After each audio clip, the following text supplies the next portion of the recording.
스콜라 신학자들의 그릇된 논리. 원수를 갚지 말라, 원수를 사랑하라는 이 명령들은 모든 유대인들과 또한 모든 그리스도인들에게 공통으로 주어진 것인데, 스콜라 신학자들은 이를 지켜도 좋고 지키지 않아도 무방한 권고들로 바꾸어 놓았으니 이 얼마나 흉악한 무지요 악행이란 말인가. 더 나아가서 그들은 이 권고들을 복종할 의무를 수도사들에게 지워놓고서 그들이 이런 권고들을 지키도록 자발적으로 스스로를 묶어 놓았으므로 그들이야말로 보통 그리스도인들보다 이 점에서는 더 의롭다고 간주한다. 그리고 그들은 이 명령들이 특히 은혜의 법 아래에 있는 그리스도인들에게는 너무 무겁고 부담스러운 것처럼 보인다는 것을 그것들을 율법으로 받아들이지 않는 이유로 든다. 그러면 이웃을 사랑해야 한다는 하나님의 영원한 율법을 그렇게 해서 감히 폐하겠다는 것인가? 그런 구분이 율법의 내용에 나타나고 있는가? 오히려 원수를 사랑하는 것을 요구할 만큼 매우 엄격한 명령들이 아주 흔하게 나타나고 있지 않은가? 그러면 다음과 같은 명령들은 대체 어디에 속하는가? 원수가 배고플 때에 먹을 것을 주라. 원수의 소나 나귀가 길을 잃었을 때에 그것들을 데려다 주고 그것들이 짐을 지고 고날 때에는 그것들을 도우라는 등의 명령들 말이다. 원수의 짐승들에게는 선을 행하면서 정작 원수 자신에게는 선한 뜻을 보이지 말아야 한단 말인가?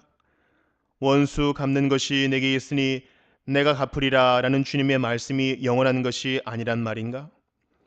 이 말씀은 다른 곳에서 더 명확하게 표현되고 있다. 원수를 갚지 말며 동포를 원망하지 말며 내 이웃 사랑하기를 내 자신과 같이 사랑하라. 그들은 율법에서 이런 것들을 제거해 버리든가 아니면 여호와께서 율법 제정자이심을 인정하고 그를 그저 권고를 하시는 분 정도로 그릇되게 나타내는 행위를 버려야 할 것이다. 원수를 사랑하라는 계명은 권고가 아니라 계명임. 그들은 온갖 어리석은 설명으로 다음의 말씀을 조롱해 왔다. 너희 원수를 사랑하며 너희를 미워하는 자를 선대하며 너희를 저주하는 자를 위하여 축복하며 너희를 모욕하는 자를 위하여 기도하라. 누가복음 6장 27절 28절. 이같이 한즉 하늘에 계신 너희 아버지의 아들이 되리니. 마태복음 5장 45절. 그런데 이 말씀은 대체 무슨 의미인가? 크리소스톰은 이 말씀의 의무적인 성격이 나타나는 것을 볼 때에 이를 권고가 아니라 명령으로 보아야 한다고 가르쳤는데 여기서 그러한 결론을 얻지 않을 사람이 어디 있겠는가? 우리가 하나님의 자녀들의 반열에서 지워진다면 과연 우리에게 무엇이 남겠는가? 그런데도 그들은 수도사들만이 하늘 아버지의 아들들이며 오로지 그들만이 감히 하나님을 아버지라 부를 수 있다고 하는 것이다. 그렇게 되면 교회는 또 어떻게 되겠는가?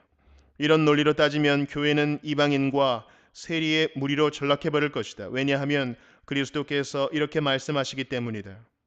너희가 너희를 사랑하는 자를 사랑하면 무슨 상이 있으리요? 세리도 이같이 아니하느냐?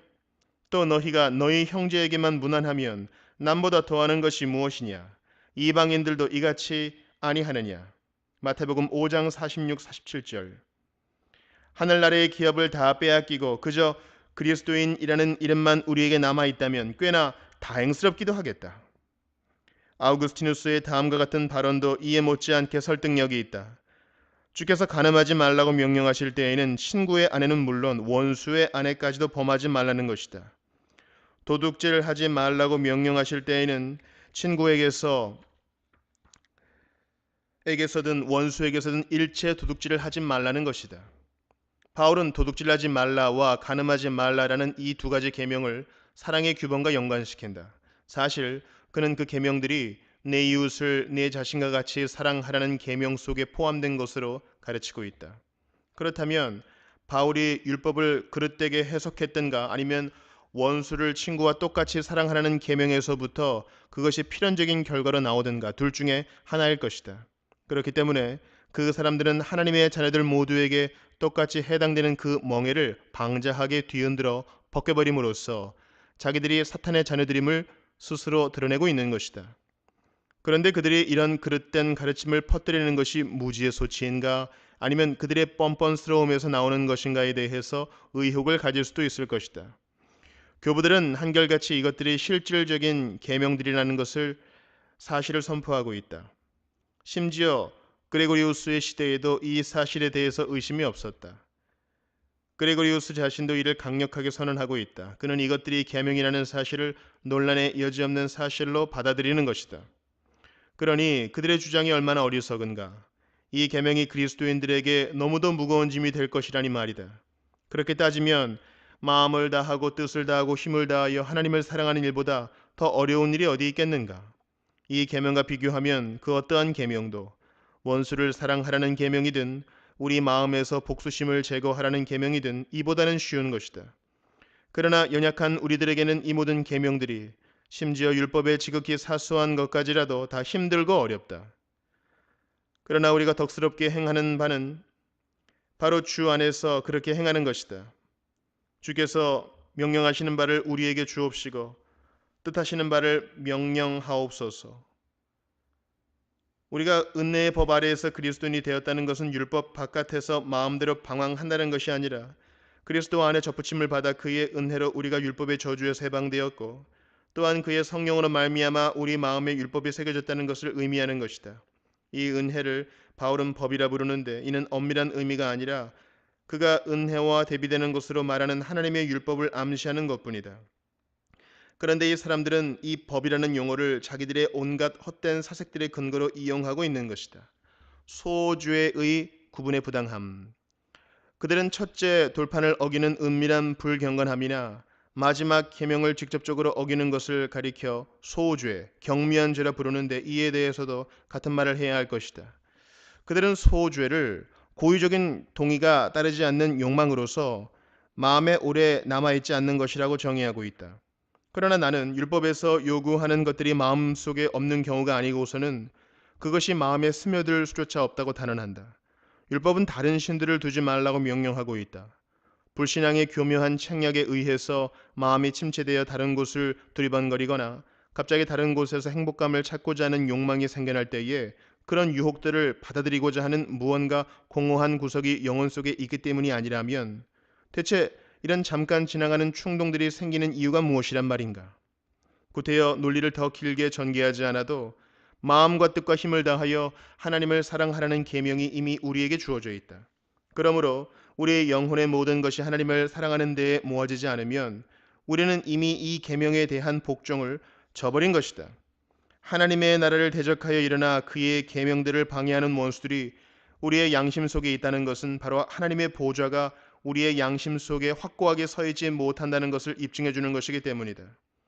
마지막 계명이 바로 여기에 해당된다는 것을 앞에서 이미 입증한 바 있다. 욕망이 우리 마음에 끼어들었는가? 그러면 우리는 이미 탐심의 죄를 지은 것이고 결국 율법을 범한 자들인 것이다.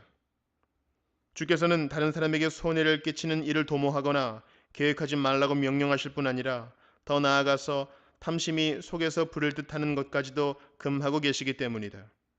그런데 율법을 범하게 되면 하나님의 저주가 거기에 가해진다.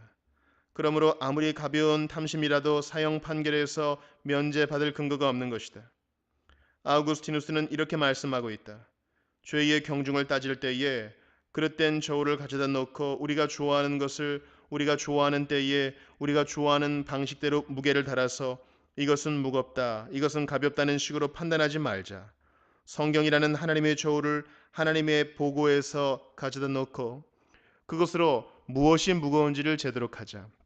아니, 다시 잴 필요가 없다. 이미 주께서 재어놓으신 것을 인정하도록 하자. 이 문제에 대해서 성경은 과연 무엇라고 말씀하는가?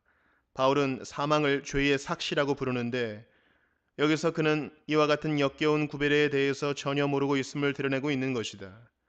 우리는 부당하게도 외식의 방향으로 항상 기울어지기 때문에 이처럼 완화제를 덧붙여서 우리의 게으른 양심을 더욱 나태하게 하는 일이 있어서는 절대로 안 될 것이다. 죄는 모두가 죽을 죄임. 그리스도께서는 누구든지 이 계명 중에 지극히 작은 것 하나라도 버리고 또 그같이 사람을 가르치는 자는 천국에서 지극히 작다 일컬음을 받을 것이요 라고 말씀하셨는데 그들은 이 말씀이 무슨 뜻인지를 생각해 보는 것이 좋을 것이다. 감히 그들이 율법을 범하는 일을 마치 사형 판결에 해당되지 않는 것처럼 가볍게 이야기한다면 그들이 이 말씀에 해당되지 않겠는가? 그들은 율법이 명령하는 내용만이 아니라 그런 명령을 주시는 분이 누구신지를 진지하게 따져 보았어야 옳았다. 하나님께서 친히 명령하신 계명을 범하였다면 아무리 사소한 것이라도 그것은 하나님의 권위를 무시한 것이다. 어떤 문제에서든 하나님의 위엄을 침범한다면 그것이 과연 사소한 문제이겠는가? 하나님이 율법에서 그의 뜻을 계시해 놓으셨다면 그 법에 반하는 것은 무엇이든 하나님을 거스르는 것이다. 하나님의 진노가 지극히 미약하기 때문에 사형 선고가 곧바로 뒤따르지 않는다고 생각하는가? 말도 안 되는 교묘한 논리로 분명한 진리를 흐리게 만들지 말고 마음을 기울여 하나님의 음성을 듣는다면 하나님께서 이 점에 대해서도 이미 분명하게 선언하셨다는 사실을 알게 될 것이다. 하나님은 이렇게 말씀하신다. 범죄하는 그 영혼은 죽으리라. 에스겔 18장 4절 20절. 바로 앞에서 인용한 다음 구절도 마찬가지다. 죄의 삭은 사망이요. 로마서 6장 23절.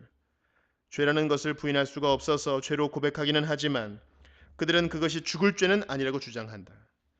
그러나 지금까지 그렇게 해도 자기들의 어리석음에 빠져 있었으니 이제 한 번쯤은 제발 지혜로워지기를 배웠으면 좋겠다. 그런데도 계속해서 헛소리를 늘어놓는다면 그 사람들에 대해서는 더 이상 염두에 둘 필요가 없고 하나님의 자녀들로서는 모든 죄가 죽을 죄라는 사실을 직시해야 할 것이다. 그 어떠한 죄라도 하나님의 뜻을 거스르는 반역이요. 이는 필연적으로 하나님의 진노를 유발시키는 것이다.